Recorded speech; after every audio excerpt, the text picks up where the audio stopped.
Imagine watching a shark in a suit walk into a boardroom with your hard work, and your name is nowhere to be found. This is the story of Rowan Keane, a man who let them steal the deck, but kept the engine. Trust me, you'll want to see how this ends. If you respect the hustle, join the circle, hit subscribe. Now, let's get into it. Grant walked over, all cool and casual, and closed my laptop with 2 fingers like he was flipping a magazine shut. Then he slid it away from me like it was trash. "We've got the Redwood Bay meeting handled," he said. "Tilda and I'll take point. You're not quite senior enough yet." I didn't say anything, just sat there with my hands still halfway to the keyboard, staring at the empty spot where my laptop had been. That laptop held 7 months of work, spreadsheets, projections, cleaned up pilot data, scenario maps. Gone from my hands in 2 seconds like none of it mattered. They walked off with my slides. I watched them head into the big glass-walled conference room at the end of the floor. Both of them were holding thick printed decks, same ones I stayed late to format last night, except now the covers were blank where my name used to be. Through the glass, I saw them start setting up. Redwood Bay's team came in right on time. 4 of them, sharp suits, that confident hotel world glide like they'd already closed 10 deals before breakfast. I knew every number in those decks better than I knew my own birthday. Capacity lag, seasonal dips, the 3-point margin leak in their coastal portfolio, all mine. And I was stuck in the bullpen, fake typing, watching them present it like they invented it. I was 35 at the time, came from a small town in Missouri where we didn't send kids to Ivy Leagues, and we definitely didn't learn how to schmooze billion-dollar execs. I didn't have the club handshake, just numbers, just the work. That lump in my throat, same one I used to get in middle school when a teacher handed my project to a better speaker, climbed right back up. I swallowed it down. Phone buzzed in my pocket. Text from my sister, Mallory. "Still coming to the Friday event? Need a head count." I swiped it away without replying. Quick note. Before listening, share which city or country you're watching from. And let's continue. Now I'm sitting in front of a webcam in my home office, older, a few grays in my beard, looking straight into the lens. My name's Rowan Keane. Back then I was a senior revenue strategist at Northbridge Advisory.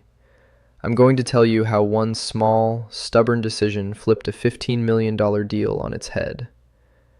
Then I lean forward and say, drop a comment if you've ever had to watch somebody else walk into a room carrying your work like it was theirs. 2 years earlier, I'd walked through the doors at Northbridge holding a second-hand leather briefcase with 1 busted latch and 10 years of experience most people there never bothered to ask about. No MBA, no Harvard or Wharton. Just 10 years of dragging numbers into shape for companies that couldn't figure out why their revenue was bleeding. Sabine was the one who hired me. She was sharp, blunt, didn't waste time. Only woman director in our division, and I could tell she liked it that way.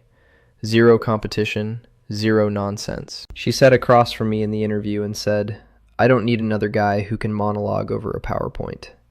I need someone who can read numbers like a second language."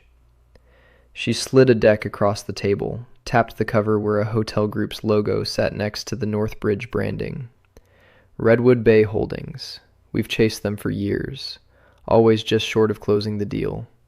You crack this, Rowan, your life changes. I didn't even blink. I just said, okay. And the next Monday, I was in the bullpen with a login, a desk no one wanted, and a long list of clients no one had time for. Redwood Bay's data came through 5 months later, a soft pilot share of pricing and occupancy from 3 of their properties.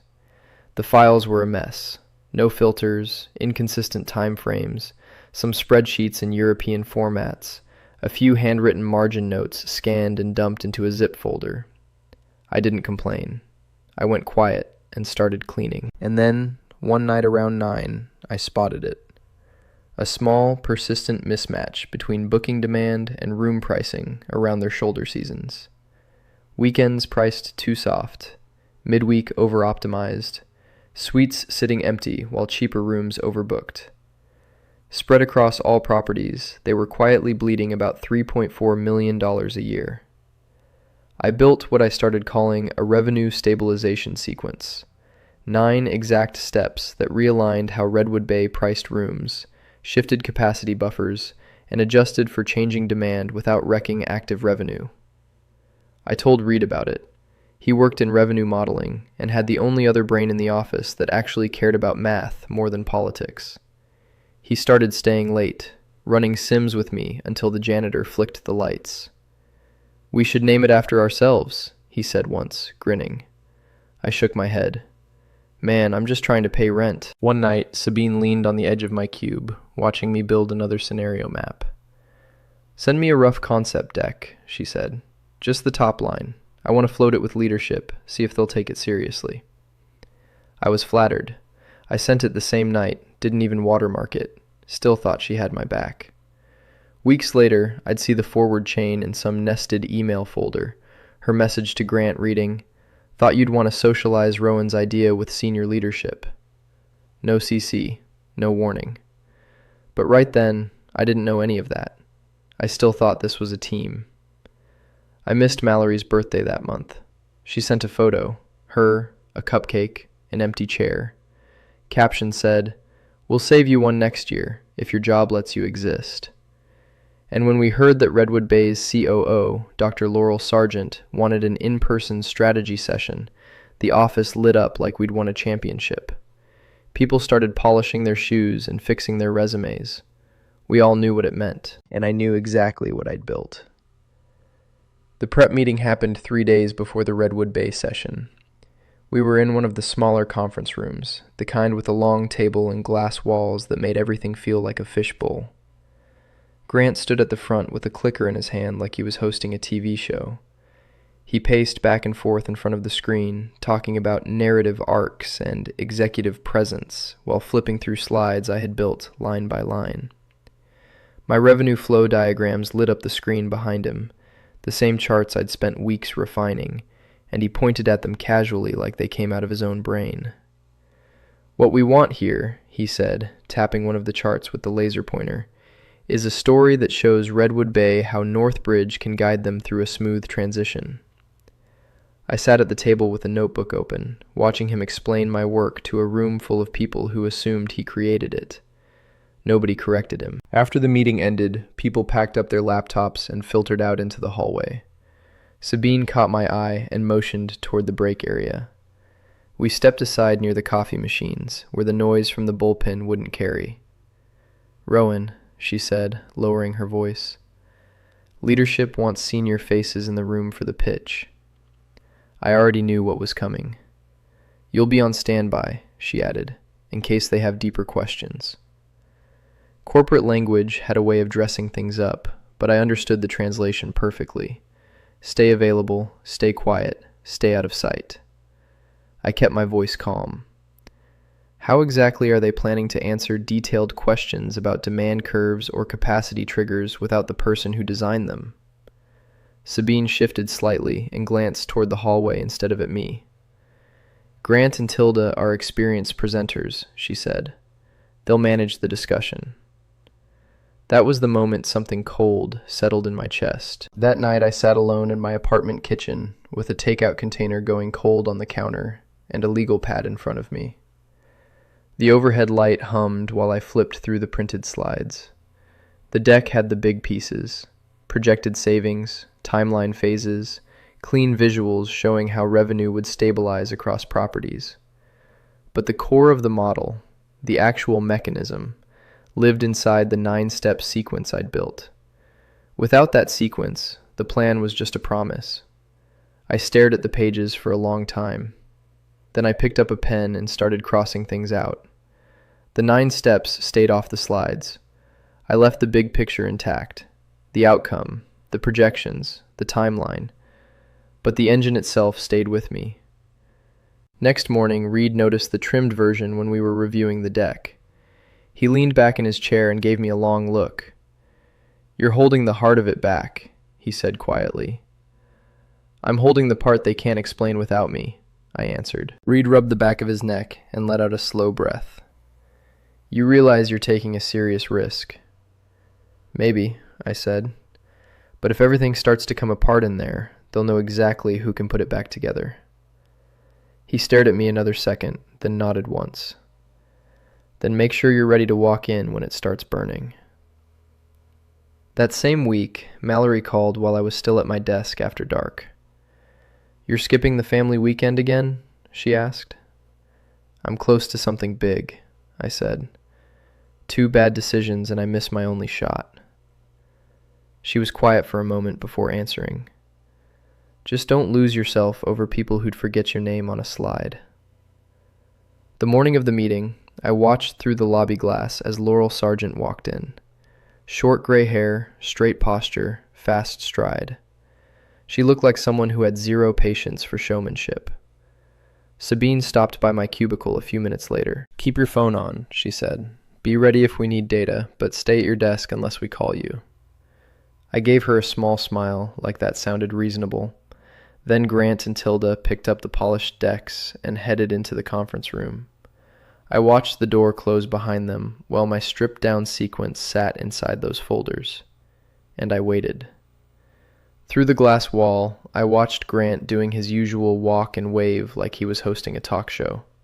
He gestured at the slides like they were his personal inventions. I recognized every chart, every flow line, all built in the evenings while he was out getting drinks with clients. Tilda sat to his right, nodding earnestly at the Redwood Bay team, giving that wide-eyed, we've got this all figured out energy. She leaned in at the exact moments where it looked like she was clarifying strategy, like the brain behind the curtain. Laurel sat near the middle of the long table. She wasn't trying to look impressed. She flipped through the print deck with a pen in hand, calm and sharp, like she was ready to dissect whatever didn't track. Then I saw it, the moment her pen stopped. Page 27.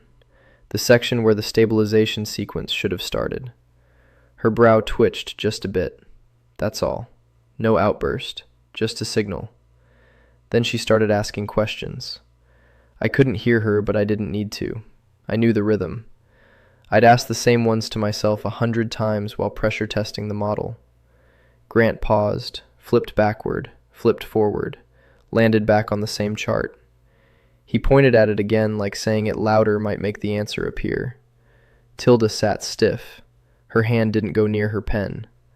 Sabine, all the way at the end of the table, leaned forward flipping through notes like the missing logic might be hiding in the margins. Then it happened. One by one, the Redwood Bay team turned. Through the glass, their eyes landed on me, sitting at my desk, fingers hovering above the keyboard, screen dark. My phone lit up. Text from Sabine. Conference room, now. No please, no explanation, just now. I stood up. My chair scraped loud against the floor, louder than it should have. Heads turned. A few people looked down fast like they hadn't seen anything. Every step toward the conference room felt heavier than the last. I opened the door. Grant smiled too wide. Here he is. This is Rowan, one of the analysts who helped with some of the data work. Helped with the data? Like I had color-coded a few cells and proofed the font? Laurel didn't even look at him. Her eyes locked on mine. She tapped the deck with her pen. Mr. Keene, your colleagues can't walk me through the specific mechanism that prevents a revenue dip during transition. The concept is here. The engine is not. Without it, this is just a nice story. I felt everything slow down for a second, like the choice was hovering in the air, waiting for me to grab it.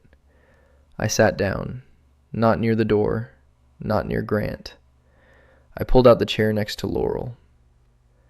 The engine's not in the slides, I said, because it doesn't fit there.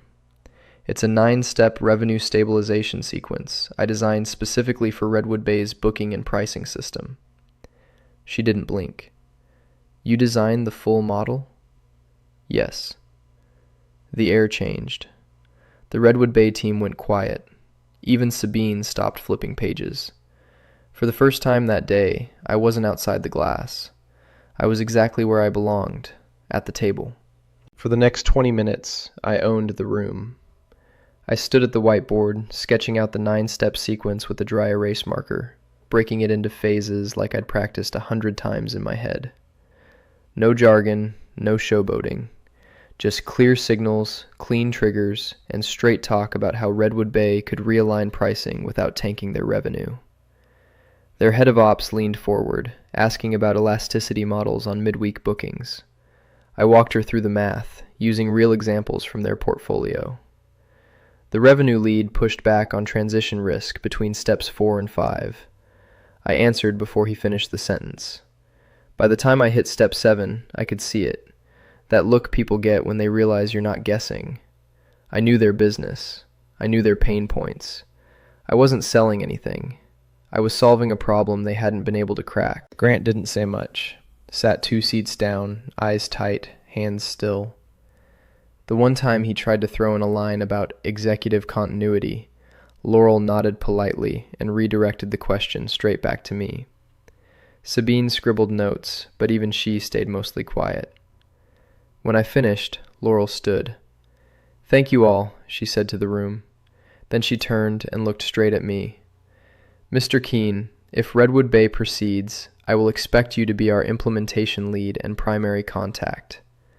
She walked over, handed me her card. Not to Grant, not to Sabine, to me. Then she and her team packed up and walked out. The door clicked shut, and silence dropped like a weight. Grant was the first to speak. His voice was tight, face drained of that slick charm he always wore. "You made me look ridiculous in there," he said. "You deliberately held back core content from a $15 million pitch." I didn't raise my voice.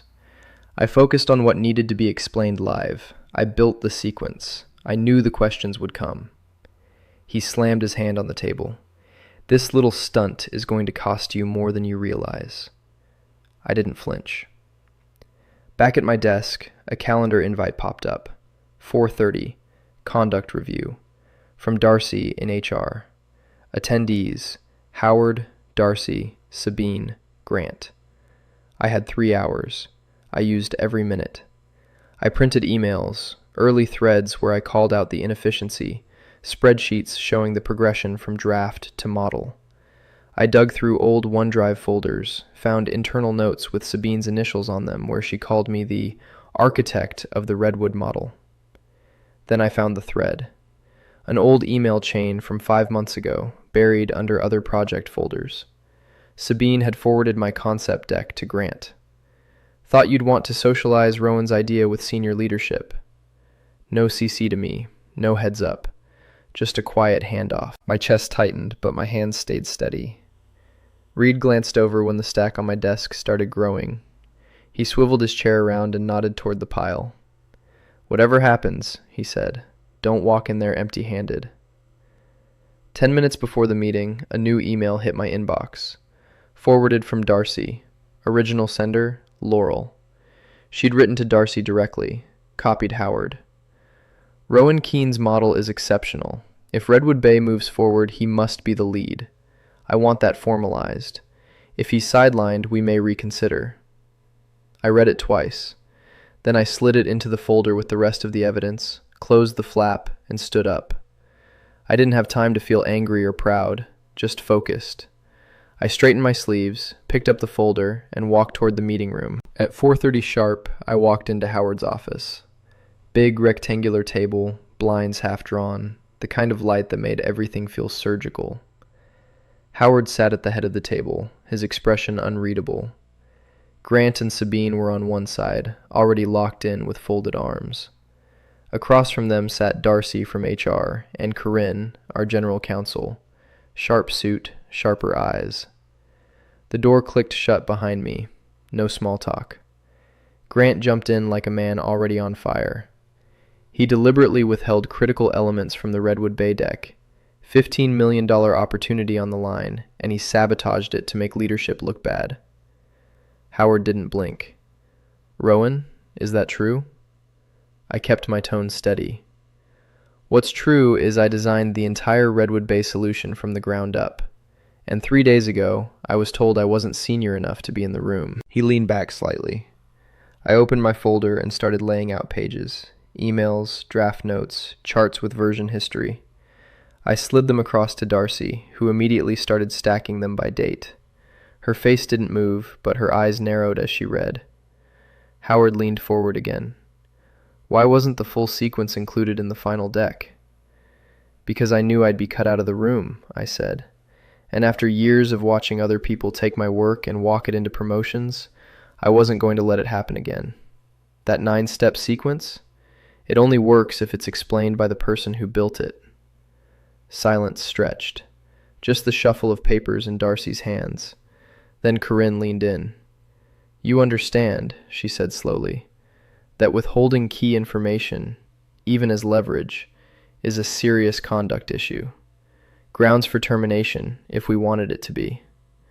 That's when Darcy cleared her throat. I think we should all be reminded, she said, flipping to a fresh page, of the email we received this afternoon from Dr. Laurel Sargent. She read it aloud, spelling out that Laurel called my model exceptional, insisted I lead if Redwood Bay moved forward, and warned that sidelining me could put the whole deal at risk. She looked up. That was sent directly to me and Howard, copied to legal. Grant didn't say a word. His jaw tightened, but the fight drained out of his face. Sabine sat still, one hand clenched under the table. I didn't move. Earlier that day, I'd had a quick video call with Laurel, short and direct. She told me Redwood Bay's position. I had to be written into the contract as the lead. She wanted quarterly reviews directly with me, and she was adding a clause that gave them the option to hire me outright if Northbridge failed to back the implementation properly. Howard exhaled and looked at the room. Grant, Sabine, Darcy, give us the room. Nobody argued. Chairs scraped, papers gathered, the door closed behind them. Just me, Corinne, and Howard. He looked tired now, less like a judge, more like someone counting costs. Corinne reached into her folder and pulled out a document. Draft internal agreement, she said, sliding it over. Reinforced NDA, tighter non-compete, and a clause stating you can't work with Redwood Bay for 5 years if you leave Northbridge. I flipped through it. Then I looked at both of them.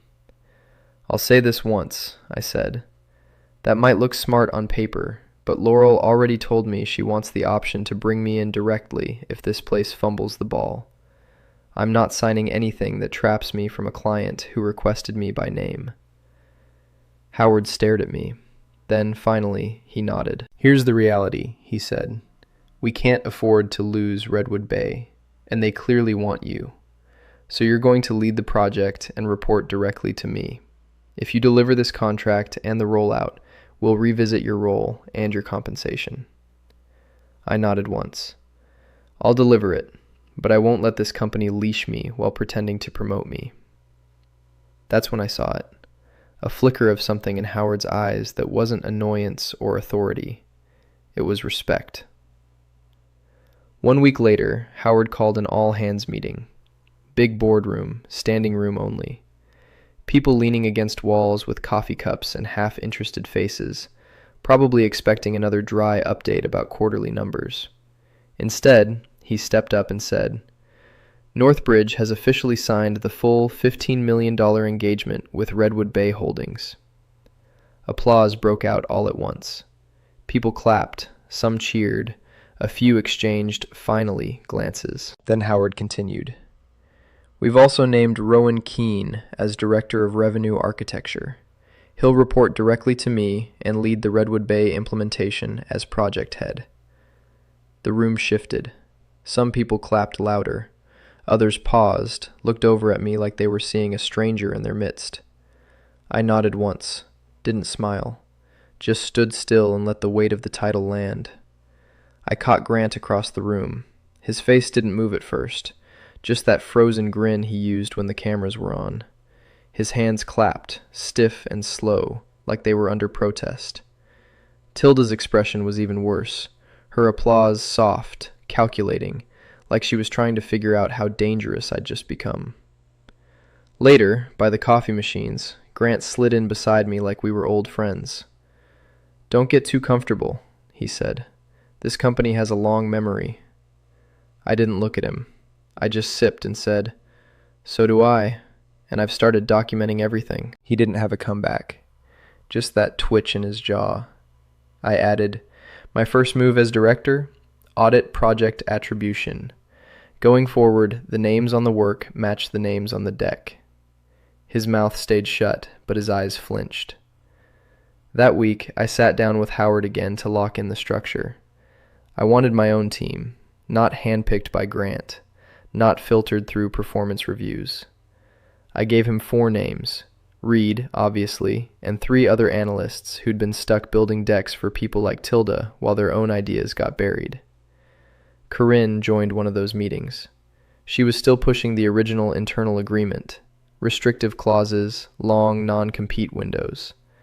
I reminded her, again, that Redwood Bay had inserted their own language into the contract, making sure they could keep working with me directly if Northbridge failed to support the rollout. That clause was real leverage, and I used it. She didn't like it, but she backed down, quietly. Reed moved his stuff into a narrow corner space on the 12th floor we turned into a war room.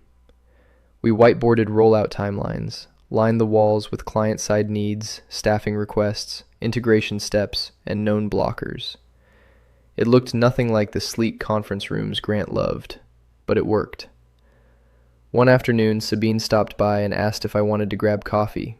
She smiled, too polished. "I fought for you behind the scenes," she said. "Forwarding that early deck to Grant was about getting you exposure." I looked her straight in the eye. "Exposure without control gets people burned. You know that." She didn't answer. That night, I showed up at Mallory's place with Thai takeout and bags under my eyes. She hugged me tight, then pulled back and asked, "So, how's the new big title treating you?" I shrugged, still figuring it out. She gave me a long look.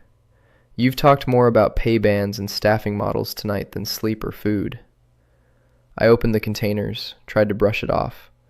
"I'm just trying to get it all moving." She didn't press, but the point hung in the air. I sat down anyway because no matter how wired I still felt, I was finally there. Not on the phone, not rescheduling, just present. The next few months I lived out of a suitcase.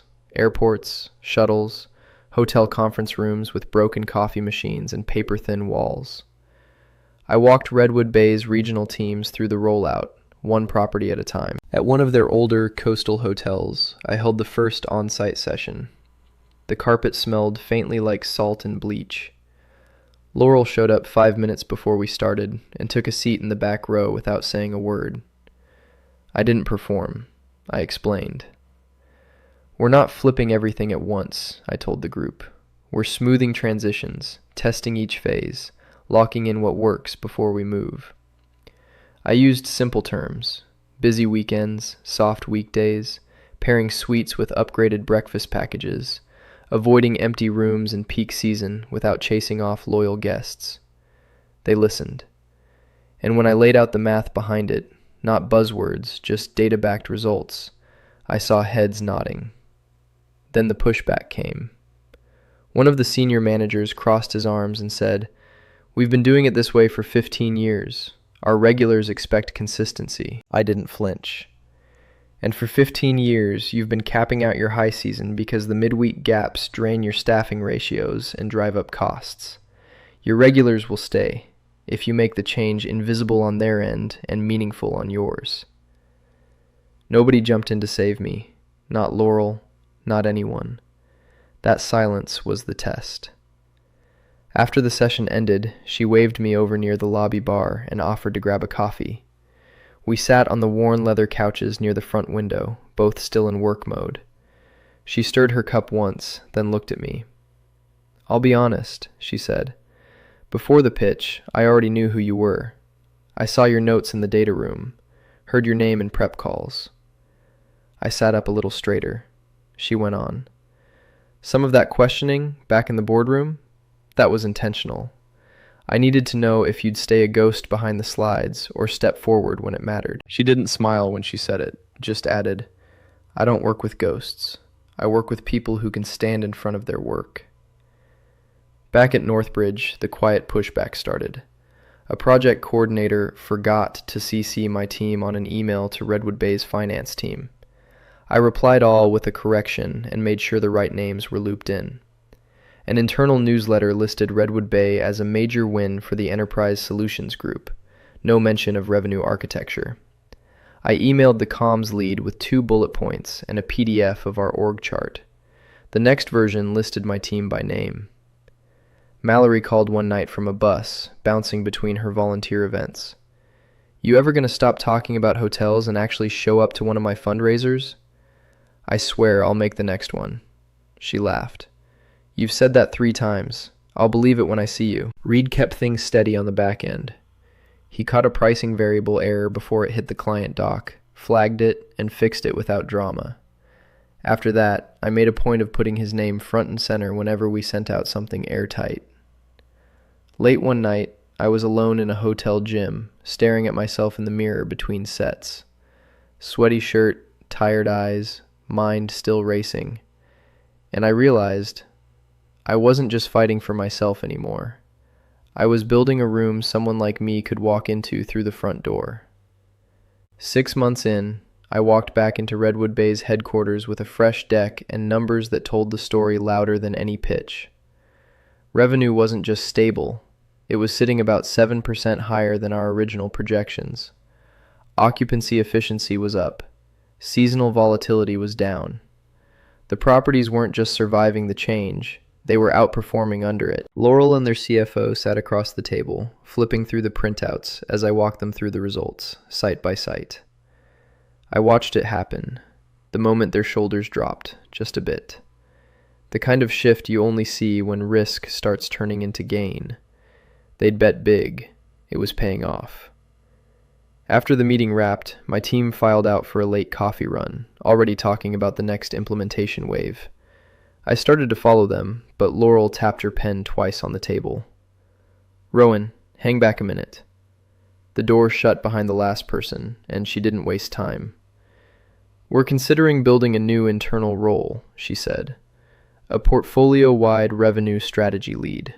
You'd oversee all property groups, work directly with ops and finance. Real authority, real proximity to the work." Then she looked me dead in the eye. "How tied are you to Northbridge?" The question hit like a sandbag. Not because I hadn't seen it coming, I had. But hearing it out loud made it real. She wasn't selling hard. She didn't have to. "No layered politics. We back the people who prove it. And you've already seen how your firm treated you when it counted," she added. That night, on the flight home, I stared out the window with the offer playing over and over in my head. I thought about my dad, bent over busted engines in a freezing garage, telling me, "You take any chance that gets you out of this town." I thought about Mallory, warning me not to disappear into someone else's game. When I landed, I called her. "I got offered something big," I said. She didn't tell me to take it or turn it down. She just asked, "What kind of man do you want to be in 10 years? One who left when he finally had power, or one who stayed and changed the system?" The next morning, I walked into Howard's office and sat down across from him. "Redwood Bay offered me a job," I said. "I haven't accepted it." His jaw tightened, but he didn't speak. "I'll stay if 3 things happen," I said. "My team gets formal support and visibility. Their comp reflects the value they're delivering, and the firm adopts a system for attribution. No more ghost work behind decks." Still no reaction. A week later, I got the response I needed, in writing. Adjusted titles, raises for my whole team, a drafted internal policy on project credit and authorship, and a quiet email from Corinne confirming that the original clause blocking Redwood Bay from hiring me was dead. I didn't sign anything until I saw all of it locked and loaded. Then I picked up the pen. I'm back in front of my webcam now, a little older, a few gray hairs at my temples. The schedule's not as brutal these days, but I still wake up thinking about revenue flow and slide decks more than I probably should. I'm telling this like I'm just talking to one guy on the other side of the screen. Maybe someone sitting in a break room, scrolling on their phone between meetings. Doesn't matter who. I'm telling it straight. After those first 6 months with Redwood Bay, 2 more major clients came in, together worth about $12 million, and both specifically asked for me and my team to lead their transitions. Not the firm, not the brand, us. Grant eventually got moved to special projects, which turned out to mean no real projects at all. I didn't hear it from him. I saw his name vanish from client updates, then got the full story from someone in ops over a quiet coffee and a leaked org chart. Sabine stayed in her chair. She made small efforts to rebuild something, asking how things were going, dropping lines like, "I always knew you'd pull through." I kept it polite, but distant. I couldn't unsee that forwarded email. My work, her name, and Grant's signature on the outcome. Reed and the rest of the team grew into their roles fast. I made sure their names were on every slide, on every client call, and in the meeting minutes. If someone forgot, I corrected it in writing, every time. People always think stories like this hinge on a perfect turning point, that I somehow knew Laurel would back me, or that I was quietly 3 moves ahead of everyone else. That's fiction. What I had was receipts. I learned things later, like Laurel's email to HR, Darcy's internal notes, even the original non-compete draft. Nobody gave me that intel up front. I found it in forwarded threads and quiet side conversations after the dust had settled. I still have Laurel's card in my wallet. Not out of sentiment. It's a reminder. The job offer she made? I turned it down. But knowing it existed, knowing I had the option, that was what let me walk into the next negotiation like someone who couldn't be boxed in. The real revenge? It wasn't Grant getting sidelined. It wasn't watching Sabine clap too slowly in all hands. It was walking into new rooms later and seeing my team already seated at the table. Credited, named, ready. One move, keeping the core sequence out of the deck, didn't fix everything, but it cracked the wall.